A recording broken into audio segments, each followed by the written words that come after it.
जनता के साथ और जनप्रतिनिधियों से मुलाकात कार्यक्रम में आप सभी का स्वागत है। और इस समय हम आ चुके 142 विधानसभा सदन में, जहां पर सभी पार्टियों ने अपने प्रत्याशियों के सामने, बसपा ने भी अपने पत्ते खोलते हुए अपने अहम प्रत्याशी मोहन बाजपेयी मैदान में उतार दिया है। उन्होंने काफी सारा काम लखीमपुर में किया है। आज इन्हीं कामों को लेकर और इनका एजेंडा क्या है 2022 के चुनाव में, जिनको लेकर हम इनसे बात करेंगे। तो जनता की आवाज कार्यक्रम में आपका स्वागत है। हम जानना चाह रहे हैं कि आने वाले 2022 के चुनाव में बसपा पार्टी, अभी तक डोमिटी चुनाव था, दो पार्टियां टक्कर में थी। बसपा ने आपको टिकट देकर त्रिकोणीय चुनाव कर दिया है। बसपा की भी अब टक्कर लखीमपुर में हो गई है। आपका क्या एजेंडा रहेगा जनता के लिए?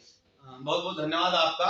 आपने त्रिकोणीय चुनाव बता दिया। ऐसे ही पूरे प्रदेश का त्रिकोणीय चुनाव है। क्योंकि आप लोकल रहते हैं तो आपको पता है। सर्वे वाले लोग आए, बाहर से सर्वे किया और चले गए। खैर, जब से 4 दिन से मेरा चौथा दिन है, आज टिकट हुआ है। आदरणीय बहन जी को बहुत बहुत धन्यवाद। और लखीमपुर का प्रत्येक व्यक्ति, मैं हूँ मोहन बन के चुनाव लड़ रहा है। 22,000 वोट मेरी पत्नी रमा मोहन बाजपेयी नगर पालिका में उनको मिला था।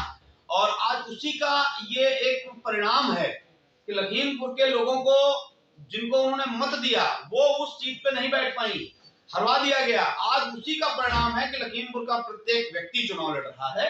उसी तरह का समीकरण इस बार भी बन गया। जैसे आपने नगर निकाय की बात की थी, इस बार भी उसी तरह के अंदर से गुपचुप की शुरुआत बाहर शुरू हो चुकी है कि बसपा में मोहन बाजपेयी जी आ चुके हैं। देखिए, मेरा सोच है, मेरी सोच एक ही नारा, भाईचारा।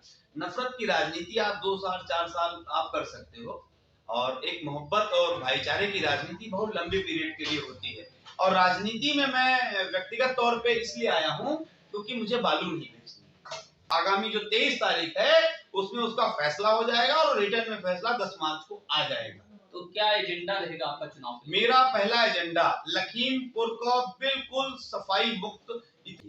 तो विधानसभा लखीमपुर का जो विकास होना चाहिए, शुरुआत लखीमपुर शहर से होनी चाहिए। हम लोगों ने गौ सेवा, हम लोग कोई काम दिखावा नहीं करते। मुझको जो करना होता है मैं वो करके दिखाता हूँ। लखीमपुर में वो करके दिखाऊंगा जिसकी लखीमपुर ने कल्पना नहीं की होगी। लखीमपुर वासी इन्हीं कामों की तो आपके सराहना करते हैं। एक अभी आपके काम की हम यहाँ पे चर्चा करेंगे कि कोरोना काल के समय में जो आपने कार्य किया था, काफी सराहनीय, जनता ने सराहा, हम लोगों ने भी करना हो, सारे काम करते रहते हैं। तो अगर आपको विधायक का, अगर आपको जनता बिठाती है विधायक की सीट पे, फिर आप क्या करेंगे जनता के लिए? देखिए, पहले कोरोना काल को कभी कोई नहीं भूल सकता और न दूसरे को।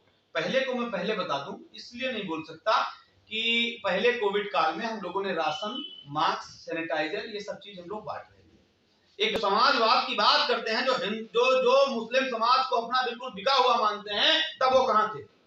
जब मुसीबत आई है, कुछ अराजक तत्वों ने लखीमपुर को हिंदू मुस्लिम करने की कोशिश की है, तब वो समाजवादी के जो आज कैंडिडेट हैं उस दिन कहां थे? आप बताइए, छोटे से छोटा काम हो या बड़े से बड़ा काम हो, मेरे लिए सोच है कि ये सामने वाला व्यक्ति मेरे लखीमपुर का व्यक्ति है। अगर मेरे दुश्मन का भी बेटा, उसके अंदर प्रतिभा है, नौजवानों के लिए, बच्चों के लिए कोई भी प्रतियोगिता होती है, मैं उसी मनोयोग से मदद करता हूं कि ये मेरा लखीमपुर का बेटा है। अगर वो देश में जाके नाम रोशन करेगा, मेरे लखीमपुर का करेगा। उन्होंने ऑक्सीजन सिलेंडर यहाँ से लेकर नहीं, इनकी गाड़ियां उत्तराखंड जाती थी, उत्तराखंड से ऑक्सीजन सिलेंडर लाके भरवा के ये जनता को दे रहे थे, निःशुल्क दे रहे थे। जहां पर उस समय लाखों रुपए के सिलेंडर बिक रहे थे, वहां पे निःशुल्क वितरण कर रहे थे। इसके लिए इनकी तारीफ भी करेंगे, क्योंकि हमारे घर के भी कुछ लोगों ने इनसे मदद ली है। इसलिए हम आपको इसके लिए बहुत बहुत धन्यवाद करेंगे कि जिस समय आपने उस समय जनता का दामन थामा।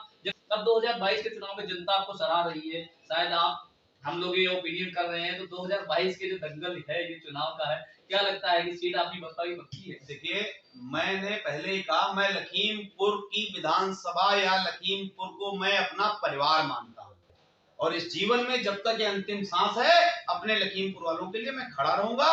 2022 के लिए मेरी यही अनुरोध है लखीमपुर की जनता से कि इस बार अगर आपको मोहन बाजपेयी अच्छे लगते हैं तो आप मोहन बाजपेयी को वोट दे दीजिए। दलगत राजनीति से उठ के आप मुझे वोट कर दीजिए, क्योंकि मुझे लखीमपुर में बदलाव लाना है। आप सबने बदलाव को सोच रखा है, जिसका थोड़ा बहुत मन 80-20 जा रहा है, मेरी उनसे विनती है और इतिहास रचेगा। लखीमपुर में वो होगा जो एक आप विधायक से अपेक्षा करते हैं। मैं हर पल आपके साथ, अपने साथ आप मुझको खड़ा पाएंगे। धन्यवाद। बहुत बहुत धन्यवाद। जैसा कि हमने आपको बसपा प्रत्याशी मोहन बाजपेयी जी से, इसी तरह से हम चुनावी रण में हर प्रत्याशी से मिलते रहेंगे और मुलाकात कराते रहेंगे। आप देखते रहिए चुनाव की बात जनप्रतिनिधियों के साथ। आप देख रहे मंडल के स्ट्रीट टाइम्स, कैमरामैन ननिल के साथ।